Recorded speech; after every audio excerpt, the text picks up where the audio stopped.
మార్చి 30, 2026 ప్రాతఃమురళి.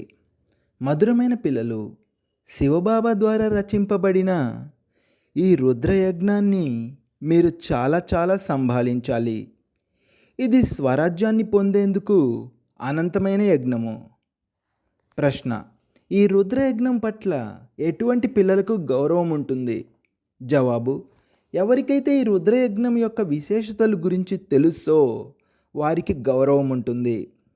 ఈ రుద్రయజ్ఞము ద్వారా మనము గవ్వ నుండి వజ్ర సమానంగా అవుతామని మీకు తెలుసు. ఇందులో మొత్తం పాత ప్రపంచమంతా స్వాహ అవుతుంది.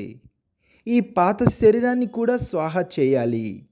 యజ్ఞములో విఘ్నాలు కలిగేలా నియమ విరుద్ధమైన కర్మలేవి చేయకూడదు. ఇటువంటి అటెన్షన్ ఉన్నప్పుడే గౌరవాన్ని ఉంచగలరు. ధారణ కొరకు ముఖ్య సారము. మొదటి పాయింట్: మన ఈ రుద్రయజ్ఞం పట్ల చాలా గౌరవాన్ని ఉంచాలి. యజ్ఞ వాతావరణాన్ని చాలా శుద్ధముగా, శక్తివంతముగా తయారు చేయడంలో సహయోగులుగా అవ్వాలి. దీనిని ప్రేమగా సంభాళించాలి.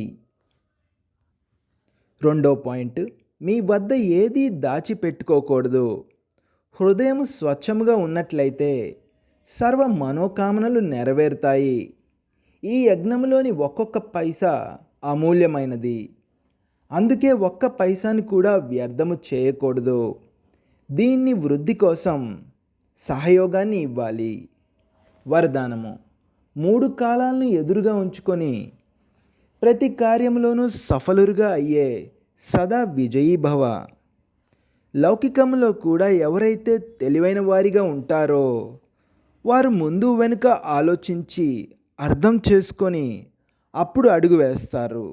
అలాగే ఇక్కడ కూడా పిల్లలైన మీరు ఎప్పుడైనా ఏదైనా కార్యం చేసేటప్పుడు ముందుగా 3 కాలాలను ఎదురుగా ఉంచుకొని అప్పుడు చేయండి. కేవలం వర్తమానాన్ని చూడకండి.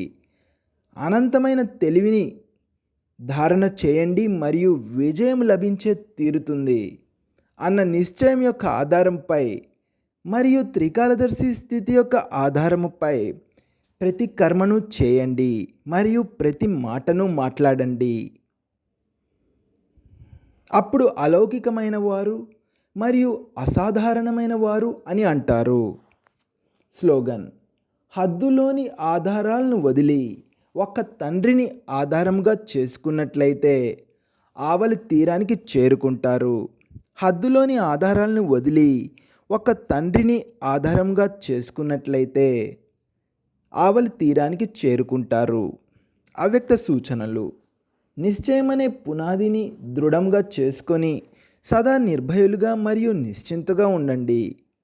కొంతమంది పిల్లలు ఏమనుకుంటారంటే, నేను సరిగ్గానే ఉన్నానని నాకు తెలుసు, కానీ ఇతరులకు తెలియదు లేక ఇతరులు గుర్తించరు. చివరికైతే తెలుసుకుంటారులే లేదా ఏమవుతుందో మున్ముందు చూడాలి అని అనుకుంటారు.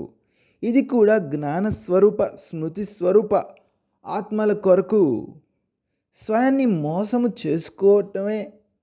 చేసుకునేటటువంటి నిర్లక్ష్యంతో కూడిన మధురమైన నిద్ర. ఏ పిల్లల యొక్క నిశ్చయమనే పునాది దృఢంగా ఉంటుందో వారు ఎప్పుడూ దాగి ఉండలేరు. వారు సదా నిర్భయులుగా మరియు నిశ్చింతగా ఉంటారు. ఓం శాంతి.